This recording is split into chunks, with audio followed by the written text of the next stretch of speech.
Alright, now welcome back to the solar system series known as Options, where we're talking about the sign that can give you an outlook on damn near anything.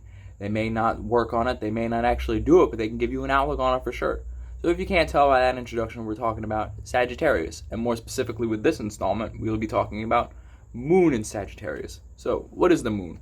The Moon is your emotions, your feelings, your reactions, your responses, your sense of comfortability, as well as where you sort of derive your intuition, and it's where your mind lives. And it's basically the only sign that can actually make decisions based off of a reaction instead of just acting or directing yourself in some type of way. You know what I'm saying? Now, with this being layered in Sagittarius, let's talk about Sagittarius. So, Sagittarius is mutable fire, being adaptable and changeable to different ways of feeling and seeing things, you know? This is why I mentioned this sign can go through many outlooks and create many outlooks, and it doesn't really want to feel trapped into things. So, a little more about Sagittarius is this is born from the ninth house, the house of philosophy, religion, expansion, distant travel throughout the mind as well as the body. Now, Sagittarius is ruled by Jupiter, the planet of expansion through experience, and it is away in Mercury. It doesn't really like the details of things. It doesn't want to think and communicate. It doesn't want to get all of these ideas out and just be like, hey, I looked at this because of this, and this way. No, it wants to place its feelings through expansion. So it wants to derive meaning out of things. It wants to derive endless, emotion and outlooks on things. It wants to just go crazy with the potential options and just keep expanding and expanding and expanding on how one could see and feel about something. So with that being said, let's talk a little bit more about Moon and Sagittarius. So Sag Moon people, these people just expand their emotions. They expand their feelings. And that's why they're genuinely optimistic people, because they always have some type of outlook on something. They can always come up with a way to look at something in order to keep their spirit from being damaged. You know what I'm saying? They always are in high spirits. They always want to be optimistic. And no matter what really goes on, they can find the joy in something, They can even find the joy in pain, whether that's good or bad. You know what I'm saying? Now, I don't exactly have this sign, but I have quite the unique means and perspective to be able to talk about it, because, fun fact, actually a lot of my family has a Moon in Sagittarius. They're very philosophical with how they feel. They always have an outlook on something, and they definitely have an opinion and feeling towards many different things. You know what I'm saying? But why my perspective is pretty unique is I'm actually a Gemini sun, so my mom and my brother has this placement, so you already know I already have a unique relationship and experience with these people, right? So it's the positive to it is, the more nurturing side of my relationship with this sign is they can see that, I try really hard, my mind works in a different way, and that I can always come up with things and do certain things that they can't do a lot faster, right? Very good with the technical stuff, putting stuff together, but this ain't about me. This is about Sagittarius Sun. Sagittarius Moon. So the interesting part about that is I've experienced a lot of the brotherly love side of this things. So in terms of that, my freaking brother, and when we fight, we've come into many interesting situations. And you already know that when you knock a Sag Moon out of their comfortable space, they're kind of they get a little irritated, and with the whole Jupiter part, they will definitely expand into the pain that they would want to make their quote-unquote opponent feel. You know what I'm saying? They'll want to hide this person's phone. They'll want to put it in 3 different spots. They're going to want to make them run around it in numerous places to find their phone. And when they actually tell them where their phone is, they'll move it into a different spot. And when the person goes up and actually looking for that thing, they'll be like, oh, it was over here. So this is where spot number 1 was. This is where spot number 2 was. And then they'll want to expand into telling you where they hid your phone and how they got one over on you and how they're smarter than you. You know what I'm saying? If you really piss off a Sag Moon and knock it out of its comfortable space, they're going to expand into how they can return the favor to you. Because, when a Sag Moon doesn't when someone's coming around with bad vibes, throwing a lot of emotion around on a certain thing, a Sag Moon is going to get very irritated and want to handle that person in the way that they know how, right? In terms of specifics of this story, my brother's also a freaking Cancer sun, so you already know how that goes when we knock somebody out of their, comfortable space. And it kind of adds on to the whatchamacallit, the when you knock the moon out of its comfortable space, not only does it want to retaliate for you it being uncalled for and you being a dick and you not, handling it properly, but it's also going to want to expand into how it can make you feel. So not only is it the normal Cancer retaliation, but the whole Sagittarius moon to this side of thing adds a whole other layer to what they're going to do to you. You know what I'm saying? So I certainly have experienced a lot regarding to how Sagittarius moons want to deal with handling someone that's throwing around a lot of emotional weight and trying to make you feel a bunch of different ways. And don't even start trying to tell a Sag moon that you manipulated them. If you got one over on them, they're going to never trust you again if you tell them you manipulated them in some type of way. So don't do that whatsoever. You know what I'm saying? But on the good side of Sag moon, they can expand into a lot of different things, really. They can expand into a lot of the positive side of things. They'll make you feel great. They'll definitely tell you when you did a good job.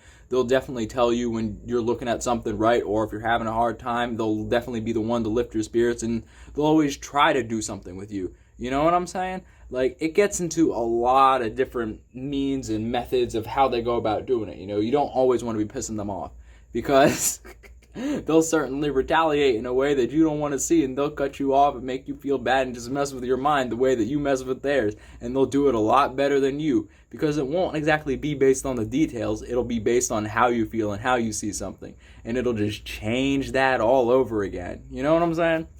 But in terms of like them actually having a problem that they can't directly see and come on and do the outlook for, they'll sort of go their route of handling things. You know what I'm saying? Like, look at it this way. So, say a Sag moon got like, like a flat tire in some type of way, and they didn't exactly have the money, or they didn't know how to handle the situation, right? What would they probably do? If they had a means to like just sit in their room and lock themselves away and not work on it forever and ever and ever and just find ways to be happy and find means to get where they have to go without using that car, they will. Trust me, they will. These people don't want to really handle their situation in like the actual practical way. They want to go about doing it the way they want to do it, because when you actually trying to see the sign of a moon through like a lens in some type of way, look at it this way. So if a Sag moon is looking through the lens of Sagittarius, right? What is the lens of Sagittarius? It doesn't like the details and actually taking the steps to handle some type of situation they've experienced, and it doesn't really want to, illuminate and go crazy with it. It wants to expand upon how they can feel good, right? It wants to stay in an optimistic, high vibrational space. And if that's not handling the details of it, then that's escaping away and just sort of delving into their own means of, optimism. Just like finding their own perspective, finding a way to comfort themselves, finding a way to stay in high vibrations, If they have to use someone else's car, they will. If they have to sit inside and just watch Netflix, they will. A Sag moon doesn't necessarily want to just put in the work and handle their situation. You know what I'm saying? And this all comes back to Mercury being away. So anytime they see they have to put in the details of something and put in the time to study, find the method, and create the situation of how they can actually go about handling themselves so that they don't have to feel what they want to feel, they'll avoid that at all costs. But bear in mind that you gotta kind of, when things come to this situation like this, you sort of gotta weigh the scales and actually figure out the how you want to handle it.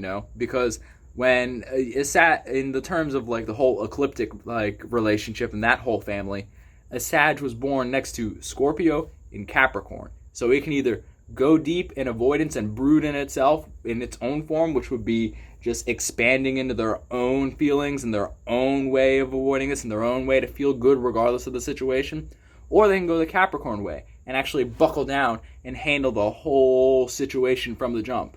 Like, do you get what I'm saying here? Like, it's either they go deep and they avoid and they hide in the dark, or they figure out the status and the standing of how they want to actually handle the situation and how they can actually better themselves instead of just soaking in the negative emotions.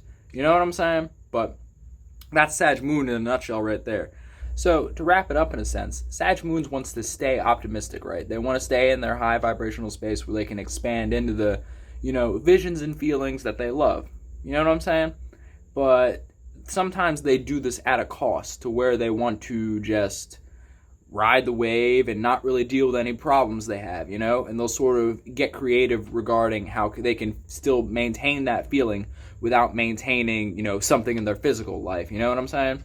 And I guess, you know, a sort of word to the wise, and what you can do instead of doing that is define how you can handle this situation so that you don't have to use your creative abilities for something that's really just kicking the can down the line for something that you actually may need to handle, right? I know you don't do so well with the mercurial things when it comes to defining the details and figuring out the work process of how you can handle this, but if you actually take the time to sit down and figure it out and define each method you can handle this, you can spend a lot more energy focused on something that's actually high vibrational to you, something that's actually beneficial to you, and not just focusing on how you can feel good in spite of this situation. You know what I'm saying? Anyways, that's it for me regarding Sag Sun and this whole solar system, and not the series, but this installment on the solar system series known as Options. So before we close it out, let's talk about the planet signs and houses that make this sign the way it is. So Sagittarius is mutable fire, being adaptable and changeable to different ways of feeling and adding emotion to things. It is at home in Jupiter. It loves to expand on how it feels, especially when it's in this moon right here. It's away in Mercury, so it doesn't really like to define the details of how to actually go about doing anything. A Sag moon person would rather, you know, figure out the meaning behind 1,000 things before it would ever actually love to step foot or do a little Sudoku puzzle or break down a step-by-step plan of how they define that meaning. And, you know, they're born from the 9th house, so they love to just travel, be philosophical. They love to dive through different religions, figure out what each means, and figure out the joint meaning between all of them, and do all that type of stuff where they're just traveling through the mind and expanding on whatever they're focusing on to begin with, you know? Anyways, thanks for following the solar system series known as Options, where we talk about the sign that can create any outlook you possibly want to look at something and tie it all back in together to the joint perspective, Sagittarius. So, thanks for following the solar system series. Peace.